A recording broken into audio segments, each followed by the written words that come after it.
राजेश के शरीर से जब लैलावती का शरीर टकराया तो राजेश ने अपने आप को स्वर्ग में महसूस किया।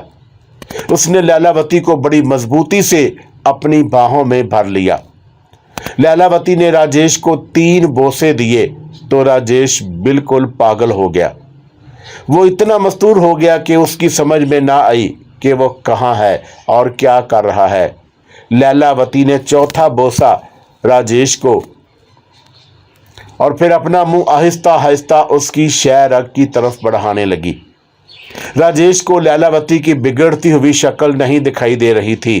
लैलावती ने जब अपना मुंह खोला तो 2 नोकीले और लंबे दांत खुद ब खुद ही बाहर आ गए। लैलावती ने राजेश की गर्दन पर अपनी गिरफ्त मजबूत करके एकदम अपने नोकीले और खौफनाक दांत उसकी शह रग में गाड़ दिए और चप्पड़ चप्पड़ की तेज आवाज के साथ राजेश का गरम गरम खून अपने मैदे में उतारने लगी। अस्सलामु अलैकुम दोस्तों, पेशे खिदमत है आज की हॉरर स्टोरी हवेली का खंडर एपिसोड नंबर 2। महबत नदीदों की तरह लड़की की भरी जवानी को देखे जा रहा था। महबत की नज़र लड़की के शरीर पर से हटती ही नहीं थी। लड़की जिधर अपना हाथ ले जाती महबत उधर ही देखना शुरू कर देता। क्यों नदीदों की तरह देख रहे हो? क्या कभी नारी नहीं देखी? नारियां तो बहुत देखी हैं, पर तुझ जैसी सुंदर नारी आज पहली बार देख रहा हूं। मेरी और इस तरह ना देखो, मुझे तुम्हारी नज़रों से डर लगता है। क्या मैं अपनी आंखें बंद कर लूं? हाँ, या अपनी आंखें बंद कर लो या अपना कुर्ता उतार कर मुझे दे दो। आंखें तो मैं बंद नहीं कर सकता, अलबत्ता अपना कुर्ता ज़रूर दे सकता हूँ। फिर दे दो ना, क्या तुम्हारे चरणों को हाथ लगाऊं? महबत को लड़की का ये अंदाज़े गुफ्तगू बहुत अच्छा लगा। उसने अपना कुर्ता उतार कर लड़की को दे दिया, जिसे लड़की ने फौरन पहन लिया। अब महबत सिर्फ एक गीली धोती में था, जबकि लड़की एक गीले कुर्ते में। महबत लड़की को खा जाने वाली नज़रों से देख रहा था।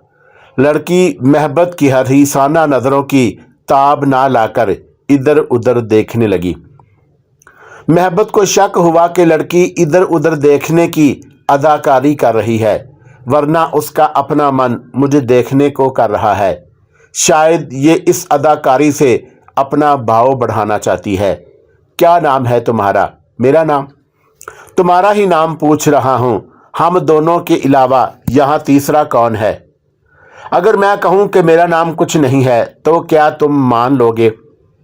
मान तो लूँगा, पर साथ ये भी मानना पड़ेगा तुम्हारी बुद्धि काम नहीं कर रही। मुझे पहले ही मालूम था कि तुम ज़रूर ऐसी बात करोगे। क्या मैं गलत कह रहा हूँ? ये कैसे हो सकता है कि तुम्हारा कोई नाम ही ना हो? अब मेरे माता पिता ने मेरा कोई नाम रखा ही नहीं, तो फिर मैं क्या करूं?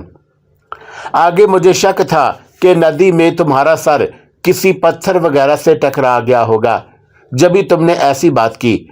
परंतु अब चूंकि तुमने अपने माता पिता की बात की है कि उन्होंने तुम्हारा कोई नाम नहीं रखा, इसलिए मुझे भी पूरा विश्वास हो गया है कि तुम दिमागी तौर पर कुछ ठीक नहीं हो।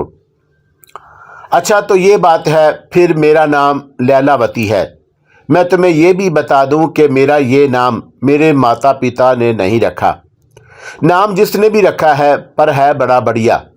बढ़िया तो तब होता जब ये नाम मेरे माता पिता रखते। तुम भी तो अपना नाम बताओ।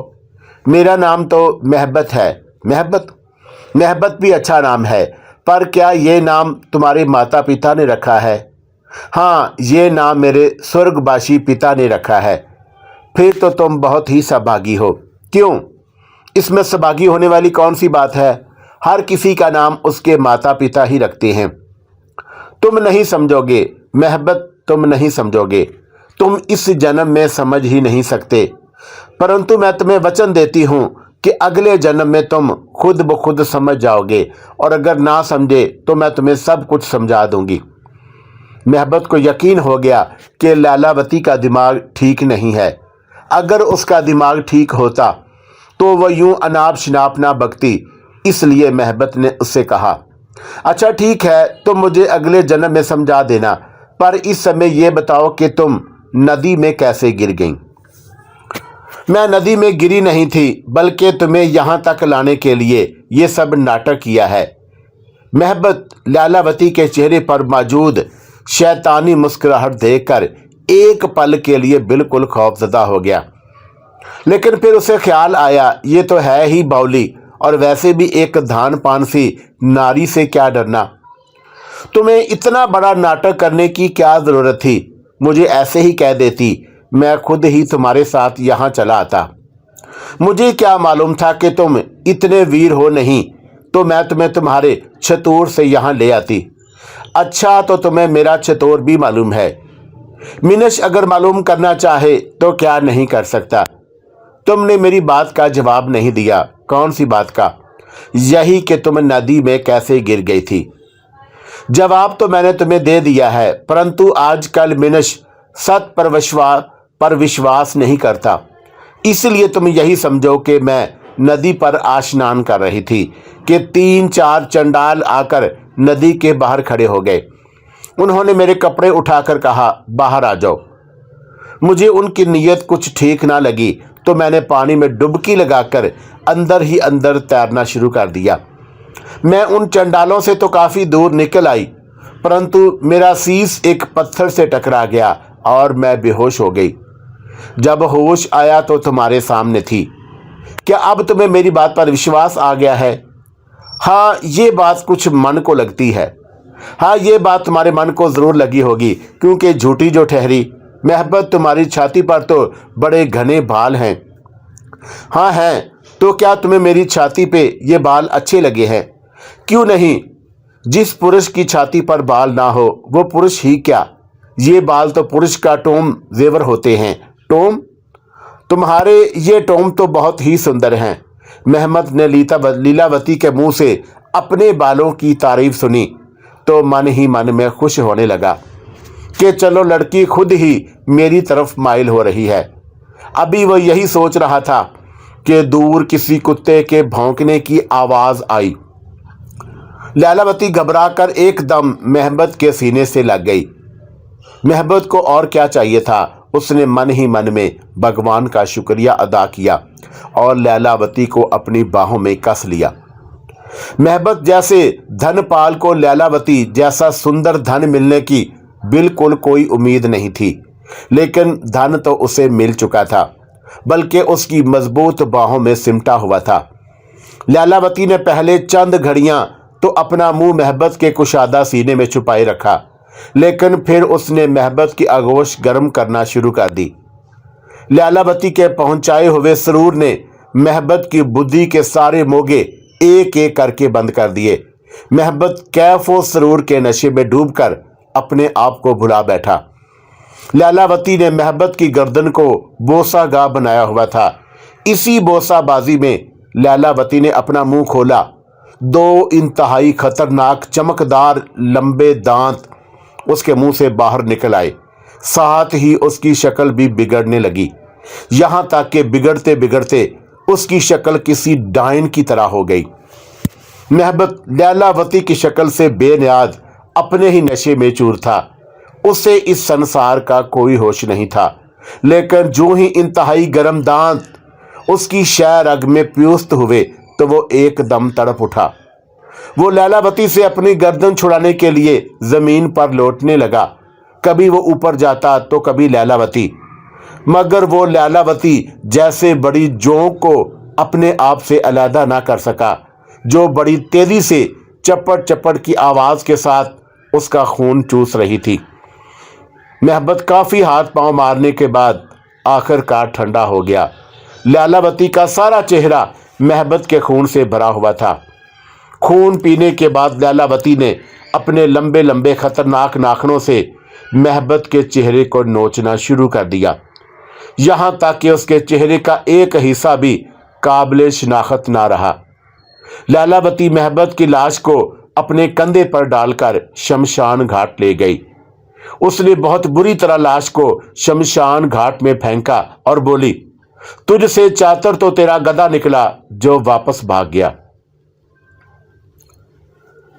भेरवी की मां तो उसी दिन मर गई थी जिस दिन भेरवी पैदा हुई थी। उसके पिता ने भेरवी को पाल पोस कर बड़ा किया और जब भेरवी की शादी का दिन पक्का हो गया तो उसी रात वो भी उस पापी संसार को छोड़कर अपनी पत्नी के पास स्वर्ग में चला गया। भेरवी की होने वाली सास ने उसे कहा कि ब्याह के बाद भी तो तुमने हमारे ही घर आना है, तो क्यों ना अभी ही वहां चली चलो। अगर तुम्हारा कोई भाई या बहन होती तो मैं तुम्हें कभी यूं ब्याह से पहले अपने घर आ जाने का ना कहती। लेकिन भेरवी ने कहा कि मुझे मेरे चाचा और चाची इस घर से विदा करेंगे। मैं तो अपने चाचा के घर नहीं गई, फिर अपने होने वाले पति के घर कैसे जा सकती हूँ। भेरवी के पिता को मरे हुए आज पूरे 7 दिन हो गए थे। रात का वक्त था। थोड़ी थोड़ी देर बाद किसी कुत्ते के भौंकने की आवाज आ रही थी। यूं लगता था कि कुत्ते ने जैसे कोई भूत प्रीत देख लिया हो। भेरवी अपने कमरे में बैठी अपने स्वर्गपाश माता पिता को याद कर रही थी। उसकी आंखों में आंसू थे और दिल में हसरत कि काश उसके माता पिता आज जीवित होते और अपनी अकेली संतान को अपने हाथों से विदा करते कि अचानक ही दरवाजे पर किसी ने दस्तक दी। भेरवी ने समझा कि यह उसका वहम है, लेकिन जब दरवाजे पर दोबारा दस्तक हुई तो वो बड़ी हैरान हुई कि इतनी रात को कौन आ गया है। उसने समझा शायद तुलसीदास चचा होंगे। वही तो अक्सर रात को आकर भेरवी की खबरगिरी किया करते थे। उन्होंने तो बारहा भेरवी को अपने घर ले जाना चाहा, लेकिन भेरवी नहीं मानी। उसका ख्याल था कि अगर उसने अपने घर को यूं छोड़ दिया तो उसके माता पिता की आत्माओं को दुख पहुंचेगा। तुलसीदास चचा का ख्याल आते ही उसने बगैर पूछे ही झट से दरवाजे की कुंडी खोल दी। क्या देखती है कि सामने एक खूबसूरत लड़की खड़ी मुस्कुरा रही है। उस लड़की को भेरवी नहीं जानती थी और ना ही वो लड़की राय सिंह नगर की रहने वाली थी। भेरवी बड़ी हैरान हुई कि इतनी रात को ये अनजान सी लड़की कहां से आ गई। उसे इतनी रात को यहां आते हुए डर भी नहीं लगा। जी किससे मिलना है आपको? भेरवी ने बड़े प्रेम से पूछा। पांत मुसाफिर हूं, हनुमानगढ़ जा रही थी कि रात हो गई। सोचा कि रात इसी नगर में बसर कर लूं, सुबह होते ही चली जाऊंगी। इसीलिए जो पहला दरवाजा नजर आया उसी को खटखटा डाला। अकेली हो या कोई मर्द भी है तुम्हारे साथ? अकेली ही हूं। अगर मेरे साथ कोई मर्द होता तो मैं इस नगर में रुकने की बजाय हनुमानगढ़ की तरफ अपना प्रवास सफर यानी जारी रखती। ठीक है, अंदर आ जाओ। भेरवी ने एक तरफ हटकर उस सुंदर सी लड़की को अंदर आने का रास्ता दिया और खुद दरवाजे की कुंडी लगाकर उसे अपने साथ लेती हुई अपने कमरे में आ गई। लड़की को अपने साथ चारपाई पर बिठाने के बाद वो बोली, हाँ अब बताओ कहां से आई हो और हनुमानगढ़ क्यों जा रही हो? मैं जोधपुर की बासी हूं। सुना है हनुमानगढ़ में कोई बड़ा वीर रहता है, बस उसी के पास जा रही थी कि अंधेरा हो गया और मैंने तुम्हारे द्वार पर दस्तक दे दी। पर तुमने ये नहीं बताया कि तुम वीर के पास क्यों जा रही थी। क्या तुम्हें कोई बीमारी है? बस कुछ यूं ही समझो। देखने में तो भला चंगी दिखाई दे रही हो, वैसे तुम्हें बीमारी क्या है? बस अब तुम्हें क्या बताऊं, छोड़ो इस बात को। फिर भी कुछ तो बताओ, शायद मैं तुम्हारी कुछ सहायता कर सकूं। तुम मेरी क्या सहायता करोगी? परंतु फिर भी मैं तुम्हें अपनी समस्या बता देती हूं। हाँ हाँ बताओ, मिनश ही मिनश के काम आता है। बात यह है बहन कि मैं बांझ हूं और मेरे पति देव दूसरा ब्याह करना चाहते हैं। हाय राम, तुम्हारे होते हुए? हाँ मेरे होते हुए। उसने कहा है कि अगर मैंने बच्चा पैदा ना किया तो वह मुझे छोड़ देगा और नया ब्याह कर लेगा। इसीलिए मैं हनुमानगढ़ के वीर के पास जा रही थी कि शायद उसके पास मेरी समस्या का कोई उपाय हो। अगर उस वीर जी ने मुझे निराश कर दिया तो मैं आत्महत्या कर लूंगी। हाय राम, इतने भयानक विचार हैं तुम्हारे। ऐसी निराश की बातें ना करो, भगवान भली करेगा। भगवान ने अगर भली ही करनी हो तो मुझे बांझ क्यों करता? मुझ नीडभागी को इस संसार में जीवित रहने का कोई अधिकार नहीं है। जब मेरा धर्मपति मुझे छोड़कर मेरी सौतन अपनी चतोर में ले आएगा तो संसारवासी क्या सोचेंगे कि यह कलमोई एक बच्चा ना जन सकी, मेरी क्या लाजपत रह जाएगी। इस नर अवर से तो बेहतर है कि मैं आत्मा हत्या कर लूं। ऐसी निराश की बातें मत करो और निश्चित हो जाओ, भगवान भली करेगा। पता नहीं कब भली करेगा, बहुत जल्द। भगवान के यहाँ देर है परंतु अंधेर नहीं है। तुम बैठो, मैं तुम्हारे लिए भोजन लाती हूँ। अरे हाँ, मैंने तुम्हारा नाम ही नहीं पूछा। मेरे माता पिता ने तो मेरा कोई नाम नहीं। अच्छा, मेरा नाम लैलावती है। पहले तुमने क्या कहा है कि तुम्हारे माता पिता ने तुम्हारा कोई नाम नहीं? आगे तुम चुप क्यों कर गई थी? मेरे ख्याल में तुम मुझे कुछ बताते बताते। नहीं, कुछ नहीं, मेरा यही नाम है। चलो ठीक है, अगर तुम मुझे नहीं बताना चाहती तो ना बताओ, मैं तुम्हारे लिए भोजन लेकर आती हूँ। भोजन को छोड़ो, इधर मेरे पास ही बैठो। भोजन तो मैं कर ही लूँगी। तुम पहले ये बताओ तुम्हारा नाम क्या है और तुम इस चतोर में अकेली क्यों हो? मेरा नाम भैरवी है।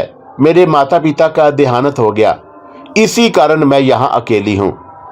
बड़ा क्लेश हुआ ये सुनकर, पर क्या तुम्हारी कोई भाई बहन नहीं है? मैं अपने माता पिता की एक ही सुपुत्री हूँ। ओहो अच्छा, पर भैरवी क्या तुम्हारा मन नहीं करता कि तुम भी अपने माता पिता के पास चली जाओ? मैं कुछ समझी नहीं।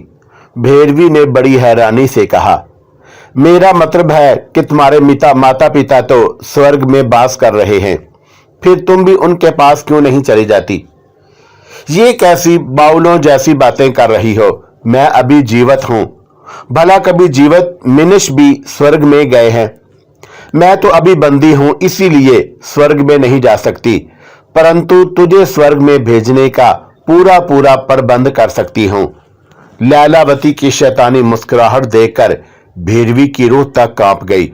उसने डरते डरते बड़ी मुश्किल से कहा, मैं तुम्हारी बात का अर्थ नहीं समझी। अरे पगली, सब समझ जाएगी। ऐसी भी क्या अतौली है? जो भी कहना है खुलकर कहो, यूं मुझे मत डराओ। गोइयां, डर क्यों रही हो? ऐसे डरने वाली बातें करोगी तो डर तो लगेगा। तू भी बड़ी निर्बुद्ध है जो एक नारी से डर रही है। भैरवी ने सोचा कि अपने ही घर में मुझे यूं किसी से डरने की कोई जरूरत नहीं है। मैंने आखिर किसी का क्या बिगाड़ा है जो मैं किसी से डरती फिरूं? लैलावती, तू एक निर्बल सी नारी है। अगर उसकी जगह कोई पुरुष भी होता तो तब भी मुझे उससे डरने की कोई जरूरत नहीं थी। पर यह देखती कैसे है और मुस्कुराती भी ऐसे है जैसे मुझे कोई हकीर कीड़ा समझ रही हो। शायद इसकी आदतें ही ऐसी हों। क्या सोच रही है भैरवी? ओहो कुछ नहीं। फिर भी कुछ तो सोच रही थी। हाँ, मैं सोच रही थी कि तू इतनी सुंदर होकर भी कैसी अजीब अजीब बातें करती है। क्या तुझे अपनी बातों से डर नहीं लगता? वाह रे पगली, तू भी कमाल करती है। भला अपनी बातों से भी कभी कोई डरता है? ये बता कि तेरी शादी हो चुकी है? अभी तो नहीं हुई, पर होने वाली है। अच्छा, परंतु कब? बहुत जल्द। क्या तू मुझे अपने ब्याह में बुलाएगी? हाँ हाँ, क्यों नहीं। मैं तुझे खुद न्योता देने जोधपुर आऊंगी। हाय मेरी गवैया, तू कितनी अच्छी है। मैं तुझे तेरी बुआ के अभी से ही बधाई देती हूँ। चल लग जा मेरे गले। लैलावती ने इतने प्यार से कहा कि भैरवी इनकार ना कर सकी और उसके गले लग गई। भैरवी को लैलावती के साथ यूं गले मिलना बहुत अच्छा लगा।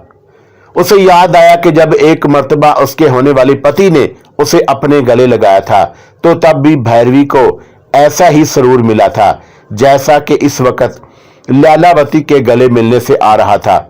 उसे लैलावती पर बड़ा प्यार आने लगा और खुशी से उसने लैलावती के मुंह पर 2-3 बोसे भी दे डाले। लैलावती ने भी भैरवी को प्यार करना शुरू कर दिया। थोड़ी देर तक वो दोनों यूं ही एक दूसरे को चूमती चाटती रहीं और इस चूमा चाटी से लैलावती को तो कुछ ना हुआ, अलबत्ता भैरवी मदहोश सी होने लगी। जब भैरवी को अपनी और लैलावती की कोई सुध बुध ना रही तो लैलावती ने आहिस्ता आहिस्ता अपना मुंह खोलना शुरू कर दिया। उसकी शक्ल बदलने लगी। जब उसकी शक्ल बिगड़कर बिल्कुल एक चुड़ैल की तरह हो गई तो उसने अपने मुंह को भेरवी की शहरग पर रखकर अपने लंबे 2 खतरनाक दांत उसकी शहरग में गाड़ दिए। भेरवी को एकदम झटका लगा। उसने लैलावती के मुंह को अपनी गर्दन से हटाने के लिए बहुत जोर लगाया। वो लैलावती को अपने आप से अलहदा तो ना कर सकी, अलबत्ता उसके साथ चारपाई पर जरूर गिर गई। चारपाई पर वो बहुत तड़पी, लेकिन लैलावती ने उसकी शहरग से अपना मुंह ना हटाया। जब भेरवी में मजीद हाथ पांव मारने की ताकत ना रही तो लैलावती ने उसकी शहरग से अपना मुंह हटा दिया और उसे सीधा करके चारपाई पर लिटा दिया। भेरवी ने फटी फटी आंखों से लैलावती के भयानक चेहरे को देखा। शायद वो लैलावती को कुछ कहना चाहती थी, लेकिन उसमें इतनी सकत नहीं थी कि वो बात करने के लिए अपना मुंह खोल सकती।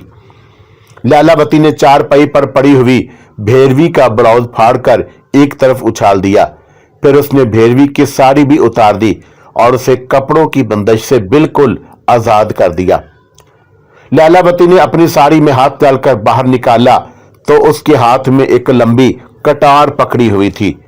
भेरवी इस डरावनी कटार को देखकर मजीद खौफजदा हो गई, लेकिन कर कुछ भी न सकी।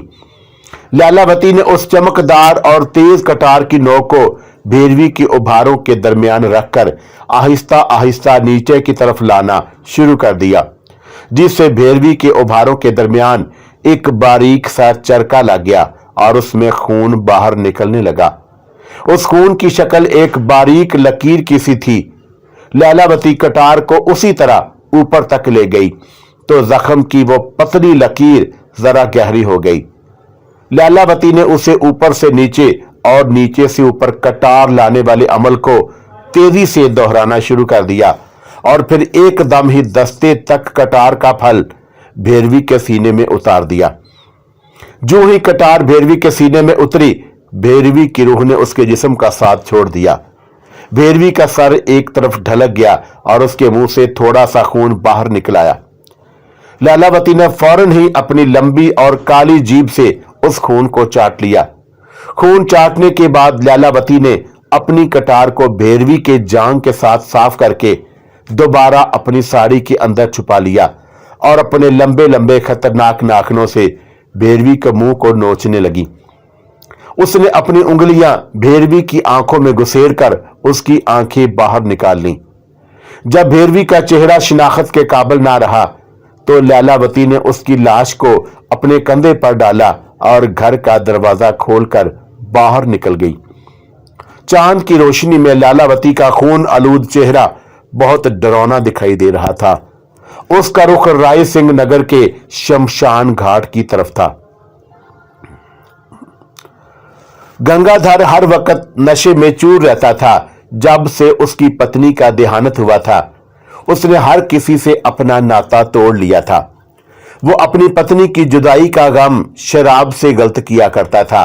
आज भी उसने अपनी पत्नी की याद में इतनी शराब चढ़ाई थी कि बड़ी मुश्किल से अपने बिस्तरे की बान की खाट तक पहुंचा और अपनी पत्नी की याद में आहें भरने लगा। गंगाधर के कमरे में गुप अंधेरा था। हाथ को हाथ सुझाई नहीं देता था, लेकिन उसे इस गुप अंधेरे में भी हर तरफ अपनी पत्नी ही दिखाई देती रही थी। ना सिर्फ दिखाई दे रही थी, बल्कि वो उससे बातें भी कर रहा था। ये बात अलहदा है कि उसे उसकी पत्नी कोई जवाब नहीं दे रही थी, मगर फिर भी वो अपनी पत्नी से बातें कर रहा था। आज चांद नहीं निकला था। काली घटाओं ने उसे निकलने ही नहीं दिया, इसीलिए बाहर भी बहुत अंधेरा था। कमरे का दरवाजा खुला हुआ था और गंगाधर नशे में धुत आलमे तसव्वुर में अपनी पत्नी से बातें कर रहा था। अजीब अजीब बातें, प्रेम की बातें, एक दूसरे में गुम हो जाने की बातें। उधर गंगाधर अपने आप से बातें कर रहा था तो इधर बाहर वाला दरवाजा खुला और एक काली घटा लहराती हुई अंदर दाखिल हुई। नंगे पांव खरामा खरामा चलती वो काली घटा गंगाधर के कमरे में दाखिल हो गई। गंगाधर को कमरे में ऐसी खुशबू का एहसास हुआ जो उसकी धर्म पत्नी रजनी के शरीर से आती थी। गंगाधर ने काली घटा को देखते ही कहा, रजनी, आखिर तुम आ ही गई। मुझे मालूम था तुम मेरे बगैर स्वर्ग में भी नहीं रह सकती। अगर आज तुम ना आती तो मैं खुद तुम्हारी तरफ आ जाता। गंगाधर, भला तुम्हारे बिना मैं स्वर्ग में कैसे वास कर सकती थी? मुझे तो वहां चैन ही नहीं पड़ता था, सो मैं दोबारा तुम्हारे पास चली आई। आओ, इधर आओ ना, इतनी दूर क्यों खड़ी हो? इधर मेरे पास आकर बैठो। काली घटा लहराती बल खाती गंगाधर के पास चारपाई पर जा बैठी। गंगाधर ने उसका मखमली हाथ अपने खुरदरे हाथों में पकड़ा तो गंगाधर के सारे बदन पर चियूटियां सी रेंगने लगी। अगरचे वो नशे में था, लेकिन फिर भी उसे एहसास हुआ कि रजनी का हाथ तो पहले इतना कोमल नहीं था। वो आंखें फाड़ फाड़ कर काली घटा को देखने लगा, लेकिन काली घटा उसे नजर नहीं आ रही थी, सवाई उसकी मौजूदगी के एहसास के। यानी बावजूद आंखें फाड़ फाड़ के देखने के उसे काली घटा का चेहरा नजर नहीं आ रहा था। उसने काली घटा की कमर में अपना हाथ डाला तो उसे यकीन हो गया, ये रजनी नहीं है। रजनी, पहले तो तुम्हारा शरीर इतना कोमल नहीं था, परंतु अब ये कैसे? गंगाधर, स्वर्ग में इस पापी संसार से जो भी नारी जाती है वो अप्सरा का रूप धार कर लेती है। अगर इस कमरे में रोशनी होती तो तुम्हें मेरा मुख देखकर मेरी बात पर विश्वास हो जाता। रजनी, तुमने कह दिया, मेरे लिए यही काफी है। ये तुम किस तरह बैठी हो? अपने पांव चारपाई पर कर लो, जरा ठीक होकर बैठो। काली घटाब ने अपने पांव चारपाई पर कर लिए। उसकी गरम गरम सांसें गंगाधर अपने चेहरे पर महसूस कर रहा था। उसे काली घटा की गरम गरम सांसों से खुशबू आ रही थी। गंगाधर, जो पहले ही शराब के नशे में धुत था, अब ऊपर से ऐसी खुशबू ने उसके रहे सहे होश भी गुम कर दिए। उसने काली घटा को रजनी समझकर अपनी गोद में खींच लिया। आज काली घटा बहुत खुश थी, क्योंकि उसे अपने नए शिकार को फांसने के लिए ज्यादा जद्दोजहद नहीं करनी पड़ी। उसने गंगाधर का भरपूर साथ दिया। काली घटा के बोसों ने गंगाधर को चारपाई पर लेटने के लिए मजबूर कर दिया। काली घटा ने अपने होंठ गंगाधर की शहरग पर रखकर उसके जिस्म में खून की रवानी को महसूस किया। उसे गंगाधर के खून की खुशबू आने लगी। उसने आहिस्ता आहिस्ता अपना मुंह खोला, जिसमें दो लंबे लंबे चमकदार नोकीले दांत साफ दिखाई देने लगे। काली घटा की शक्ल बदलने लगी। जब उसका खूबसूरत चेहरा एक डायन के जैसा हो गया तो उसने एकदम गंगाधर की शहरग में अपने दांत गाड़ दिए।